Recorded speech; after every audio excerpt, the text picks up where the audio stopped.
আসসালামু আলাইকুম। সকলকে আমন্ত্রণ আনন্দ টিভি রাতের সংবাদে। আপনাদের সঙ্গে আছি আমি সুমাইয়া আজাদ। স্বাস্থ্যবিধি না মানায় রাজধানীর উত্তরার আজমপুরে রাজু কর্মচারী কমার্শিয়াল কমপ্লেক্স বন্ধ করে দিল ঢাকা উত্তর সিটি কর্পোরেশনের ভ্রাম্যমাণ আদালত।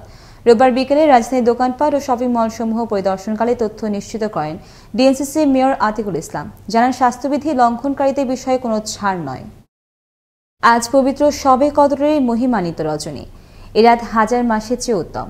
এ রাতেই শেষ নবী হযরত মুহাম্মদ সাল্লাল্লাহু আলাইহি সাল্লামের ওপর পবিত্র কোরআন অবতীর্ণ হয় এবং এই রাতকে কেন্দ্র করে কদর নামে একটি সূরাও নাজিল হয়। তাই মুসলমানদের কাছে শবে কদর অত্যন্ত মহিমান্বিত একটি রাত। পবিত্র শবে কদর উপলক্ষে রাষ্ট্রপতি মোহাম্মদ আব্দুল হামিদ ও প্রধানমন্ত্রী শেখ হাসিনার পৃথক বাণীতে উভয় মুসলিমের উম্মার শান্তি কামনা করেন। কুমিল্লার ইপিজেডের চাইনিজ কোম্পানির মানব সম্পদ কর্মকর্তা খায়রুল বাশার সুমন হত্যাকাণ্ডের ঘটনায় সরাসরি কিলিং মিশনে অংশ নেওয়া আরও দুজনকে গ্রেফতার করল জেলা গোয়েন্দা পুলিশ। রোববার ভোরে কুমিল্লার ভারতীয় সীমান্তবর্তী গোলাবাড়ি এলাকা থেকে তাদের গ্রেফতার করা হয়। এদিকে রোববার সকালে কুমিল্লার প্রেস ক্লাবের সামনে মানববন্ধনে হত্যাকাণ্ডের সাথে জড়িত সকলকে দ্রুত গ্রেফতার করে বিচারের আওতায় আনার দাবি জানান নিহত সুমনের সহপাঠী ও স্বজনরা। শনিবার রাতে ফরিদপুরে আলফাডাঙ্গা থেকে শ্লীলতা হানির মামলার একমাত্র আসামি সুমন মোল্লাকে গ্রেফতার করে আলফাডাঙ্গা থানা পুলিশ। এক প্রেস বিজ্ঞপ্তিতে বিষয়টি নিশ্চিত করেন জেলার অতিরিক্ত পুলিশ সুপার জামাল পাশা। এর আগে গেল ৩০ এপ্রিল ১৩ বছরের এক কিশোরীকে শ্লীলতা হানির অভিযোগে থানায় মামলা করেন ভুক্তভোগী ওই কিশোরীর পরিবার। পারিবারিক কলহের দীর্ঘদিনের পুঞ্জীভূত ক্ষোভ ও ঘৃণার বহিঃপ্রকাশের কারণে ফেনীর কালীদহের মাইজবাড়িয়া গ্রামের মাদ্রাসা ছাত্রী তানিশা ইসলামকে হত্যা করা হয়। পুলিশের রিমান্ডে এমনটাই জানায় নিহতের জেঠাতো ভাই আখতার হোসেন নিশান। শনিবার দুপুরে এক সংবাদ সম্মেলনে তথ্য নিশ্চিত করেন ফেনী পুলিশ সুপার খন্দকার নুরুন নবী। এর আগে গেল ৬ মে রাতে তানিশার গলা কাটা লাশ উদ্ধার করে ফেনী সদর থানা পুলিশ। রোববার দুপুরে অভিযান চালিয়ে কক্সবাজারের টেকপাড়ার মাঝিরঘাট এলাকা থেকে রুহুল আমিন, ইলিয়াস ও সৈয়দ হোসেন রানা নামের ৩ সন্ত্রাসীকে আটক করে পুলিশ। এ সময় তাদের কাছ থেকে উদ্ধার করা হয় একটি দেশীয় তৈরি ১ নলা বন্দুক ও ৬ রাউন্ড কার্তুজ। বিষয়টি নিশ্চিত করেন কক্সবাজার জেলা পুলিশ সুপার মোহাম্মদ হাসানুজ্জামান।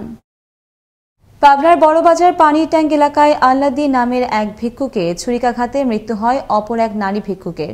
রোববার দুপুরে জাকাতের কাপড়ের জন্য কয়েকজন ভিক্ষুক শহরের বড়বাজার সংলগ্ন পানির ট্যাঙ্কের নিচে দাঁড়িয়েছিল। এ সময় ভিক্ষুক আল্লাদির সাথে ওই নারী ভিক্ষুকের বাগবিতণ্ডা হলে আল্লাদি এলোপাতাড়ি ছুরিকাঘাত করলে ঘটনাস্থলে অপর ভিক্ষুকের মৃত্যু হয়।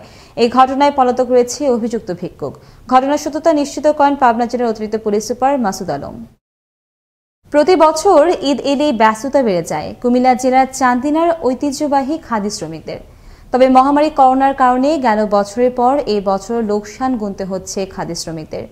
তবে জেলা উপজেলা প্রশাসন ও বিসিকের ঊর্ধ্বতন কর্মকর্তারা বলছেন, খাদি শিল্পের সাথে সংশ্লিষ্ট সবাইকে প্রণোদনা সহ দেয়া হচ্ছে সকল ধরনের সুযোগ সুবিধা।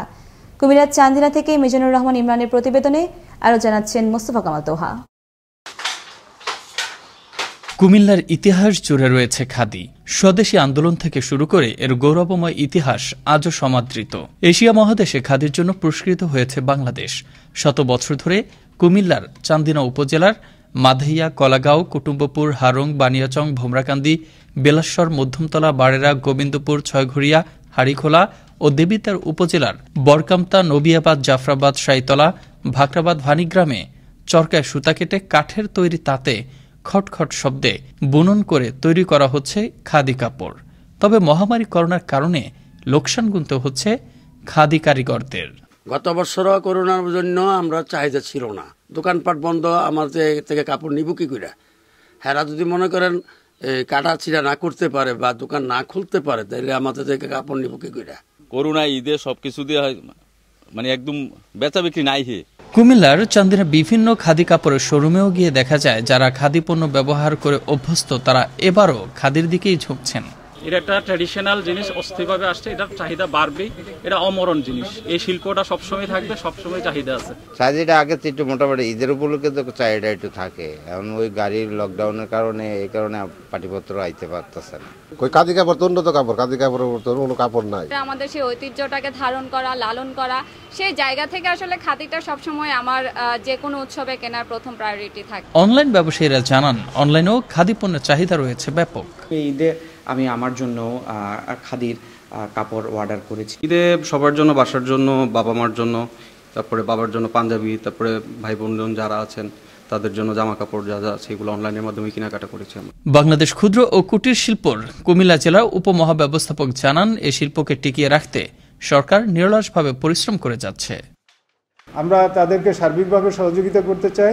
আমাদের প্রণোদনা প্যাকেজটা তাদেরকেও আমরা এটার ভিতর অন্তর্ভুক্ত করতে চাই, যেন তারা তাদের কার্যক্রম সে পুরো চালিয়ে যেতে পারে। আগের মতো অর্ডার না পাওয়ায় ভবিষ্যৎ নিয়ে চিন্তিত খাদি কারিগররা। চান্দিনা ও দেবিদ্বারের তাঁতিদের মধ্যে অনেকেই এখন এই পেশা ছেড়ে অন্য পেশায় নিজেদের নিযুক্ত করছেন।